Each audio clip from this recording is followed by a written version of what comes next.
Hello abi. Hello, Umut. How are you today? Oh, I'm great. How about you? Not much. Okay.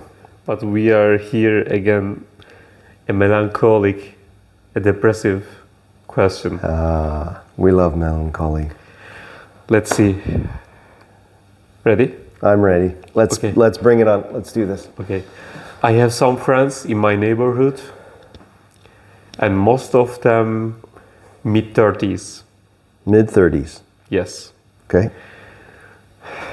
And they say that, oh, Umut, all of my friend has a good job and they are working so happy on Instagram. They are always smiling. But look at me, I'm working on fast food. I'm cleaning somewhere. I'm not happy. My high school friends around there traveling world and I'm stuck in this hood. Right. And also they are married. But look at me, I am living in a flat, just one room with American kitchen. And some of them say that I'm still living with my mom. Yeah. So they say that I'm middle of 30s. I feel hopeless. Everybody achieved something, but I achieved nothing. Wow. Can I change my life from now? How can I find my life purpose? Yeah. I feel I'm not enough. Right. When I compare myself with my high school friends. Yeah. You know what's interesting? I think more people feel that. Like everyone else thinks, your whole life you will think, here's a secret, okay? I'm now older. I'll tell you a secret. Oh no. You will always feel like everyone else has life figured out. Everyone else knows what they're doing. Everyone else has like the answers. And I don't know what's going on. And the truth is, nobody actually knows. But some people are better at faking it than others. Now, social media is part of the problem. Oh my goodness. You look at someone's life on Instagram, it's amazing. And some people do have an amazing life. It looks so perfect on social media. So let's get that out of the way. Let's remember everything's fake on social media. Life through a filter is not real life. So that's one thing. But then you've got the person who's, like you say, they're mid-30s, they're 30, they're 33, they're 37. They're single, they would like to be married. They have not a very interesting job.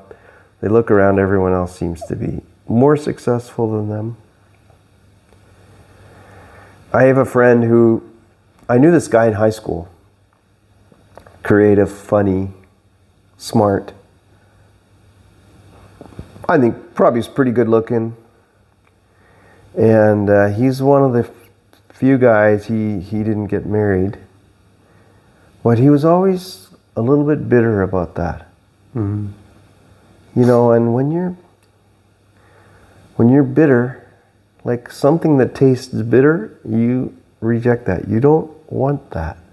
It's not attractive. You want to have a sweetness to you, a nice flavor about your attitude that's attractive to people. When my sons were very small, I sometimes would say, make it easy.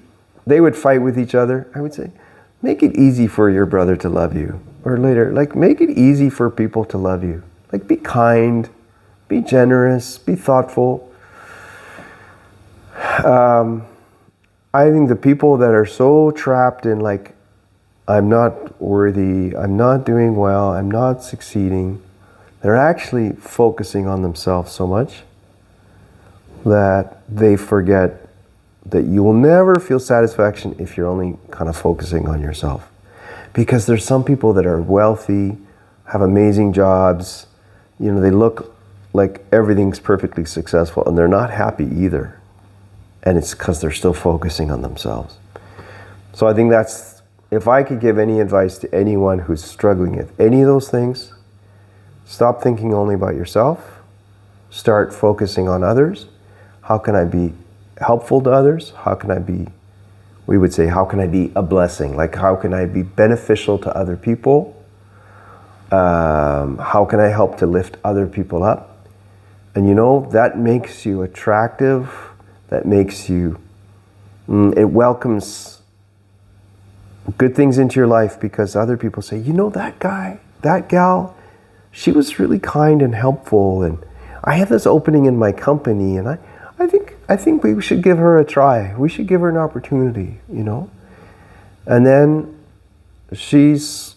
finds a place that she volunteers or she helps. She goes to church, and because she's working on being a sweeter person, someone notices and says, "Man, that girl, I'd like to get to know her. She seems really warm, and she has an appealing personality, and she's kind of a sweetness, a kindness to her." It's all from taking my focus off myself and having a generous attitude toward others. You say, generous, I have no money, I have nothing to give. No, I'm talking about a generous attitude, generous in your words, generous in your, compliments, and generous in your gratitude toward other people. Which leads me to one last thought. I have observed that the single most beneficial thing is to be thankful for what you have rather than ungrateful for what you don't have. Every time, if I'm walking on the street, and I see maybe somebody pushing, rolling along in a wheelchair, and I think to myself, life could be harder than it is, right? Or I could look at the guy driving a nice Porsche and say, why can't I have that Porsche? Why did that guy get a Porsche and I only have my feet?